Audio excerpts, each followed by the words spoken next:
Pak Andi absen 12. Baik, kita langsung saja ke materi yang akan dijelaskan. Jadi, pada masa pemerintahan Joko Widodo periode 1 terdapat infrastruktur yang bertujuan fokus pada pembangunan besar-besaran infrastruktur fisik. Contohnya yaitu seperti pembangunan jalan tol dan pelabuhan modern yang mendukung konektivitas logistik dan tol laut. Selanjutnya ada revolusi mental yang bertujuan sebagai program pembangunan sumber daya manusia. Contohnya yaitu seperti penekanan pada nilai-nilai integritas, etos kerja, dan gotong royong. Yang selanjutnya ada maritim. Yang pertama yaitu penguatan sektor kelautan dan perikanan dengan tujuan mengubah kekayaan laut menjadi kedaulatan ekonomi dan kesejahteraan nelayan. Kedaulatan yaitu pemberantasan illegal fishing atau pencurian ikan untuk memastikan stok laut hanya dikelola oleh nelayan lokal. Ada juga hilirisasi atau SKPT, yaitu pembangunan pusat pengolahan di pulau terluar seperti Natuna dan Biak, agar ikan langsung diekspor dari daerah asal menciptakan nilai tambah lokal. Yang selanjutnya yaitu budidaya modern, pengembangan ekspor udang dan rumput laut berbasis teknologi yang ramah lingkungan. Yang kedua ada pembangunan tol laut atau logistik yang bertujuan untuk menghapus kesenjangan harga antara wilayah barat dan timur Indonesia. Konektivitas 3T, yaitu penyediaan jalur pelayaran rutin dan terjadwal ke wilayah terdepan, terluar, dan tertinggal. Pemerataan harga menekan harga barang pokok di Indonesia Timur hingga 20-30% dengan memangkas biaya angkut. Digitalisasi penggunaan aplikasi sito laut untuk transparansi distribusi dan mencegah praktik spekulan. Intinya, kebijakan ini berfokus pada kedaulatan hukum, industrialisasi daerah, dan penurunan biaya hidup melalui konektivitas antar pulau. Yang selanjutnya ada ekonomi digital. Yang pertama program 1000 Startup Digital yang bertujuan menciptakan ekosistem inovasi yang mandiri agar Indonesia menjadi produsen teknologi dan sekedar konsumen. Kemandirian teknologi mengubah peran Indonesia dari konsumen menjadi produsen teknologi melalui pendampingan atau mentoring, solusi lokal yaitu logistik tani sehat. Cetak unicorn menjadi fondasi Indonesia sebagai pemimpin jumlah unicorn di Asia Tenggara dengan target kontribusi ekonomi US atau 146 miliar dolar pada tahun 2025. Inklusi talenta pemerataan pembinaan di berbagai kota untuk menjaring talenta digital di luar Jakarta.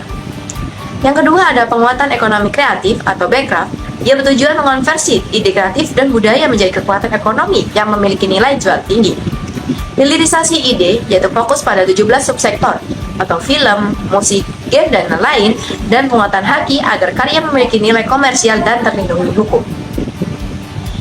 Ada lagi digitalisasi UMKM mendorong pelaku kreatif yaitu naik kelas lewat pasar digital untuk mencapai target pertumbuhan ekonomi digital 8 kali lipat pada 2030. Akses modal memfasilitasi pembiayaan melalui kolaborasi perbankan dan investor guna mengubah ide kreatif menjadi industri skala besar. Intinya, fokus pada penciptaan solusi lokal, perlindungan prakarya kreatif, dan perluasan akses pasar atau modal untuk mendominasi ekonomi digital regional. Ya, materi pemerintahan Jokowi di periode kedua tahun 2019 hingga tahun 2024. Yang pertama itu ada IKM. Melalui rapat terbatas pemerintah pada tanggal 29 April 2019, Presiden Joko Widodo memutuskan untuk memindahkan ibu kota negara ke luar Pulau Jawa. Adapun tujuannya yaitu memindahkan pusat pemerintahan yang semula itu ada di Jakarta ke Kalimantan Timur untuk pemerataan pembangunan nasional. Dan ada juga bentuk realisasinya yaitu yang pertama pembangunan fisik kawasan inti dimulai dari Istana Presiden dan juga kantor kementerian. Yang kedua itu ada peningkatan infrastruktur dasar seperti jalan, listrik, air, dan juga perumahan ASN. Nah, selanjutnya itu ada materi pandemi COVID-19. COVID-19 pertama kali diumumkan masuk Indonesia pada Maret 2020. Pemerintahan menghadapi dilema antara kesehatan masyarakat dan juga kestabilan ekonomi. Maka dari itu, masa kepemerintahan Jokowi di masa krisis COVID-19 ini memiliki tujuan yaitu yang pertama, memastikan keberlanjutan ekonomi nasional selama masa krisis pandemi COVID-19. Yang kedua, membangun sistem kesehatan yang lebih tangguh dan juga bermanfaat.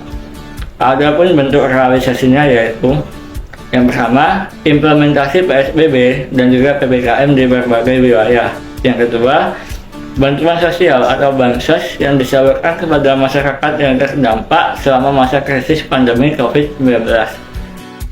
Transformasi ekonomi nasional periode kedua Presiden Joko Widodo. Untuk poin yang pertama, terdapat hilirisasi sumber daya alam dengan tujuan meningkatkan nilai tambah industri nasional dan juga menciptakan lapangan pekerjaan melalui beberapa kebijakannya. Salah satu realisasi kebijakannya adalah larangan ekspor nikel mentah pada tahun 2020 agar nikel bisa digunakan dan juga dimanfaatkan menjadi barang jadi atau barang setengah jadi dengan nilai guna yang lebih tinggi. Untuk poin kedua adalah digitalisasi ekonomi dengan tujuan mempercepat transformasi digital untuk UMKM dan juga layanan publik terhadap masyarakat Indonesia. Terdapat beberapa realisasi dalam hal ini. Untuk yang pertama adalah pertumbuhan pesat ekonomi digital seperti e-commerce, fintech, dan juga edutech.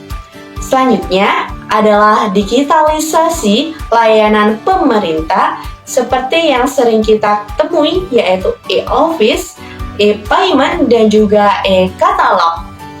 Untuk poin ketiga adalah pembangunan berkelanjutan yang ditujukan untuk menjaga kelestarian nasional dan juga keseimbangan antara pembangunan yang terdapat di Indonesia. Dalam hal ini terdapat beberapa realisasi.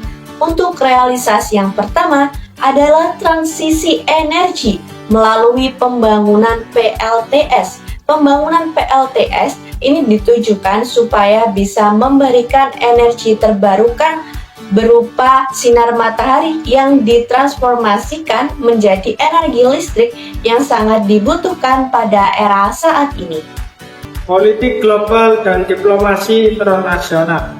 Tujuan meningkatkan peran Indonesia di tingkat global, realisasi KTT Konferensi Tingkat Tinggi G20 Indonesia tahun 2022 dan menghasilkan deklarasi Bali.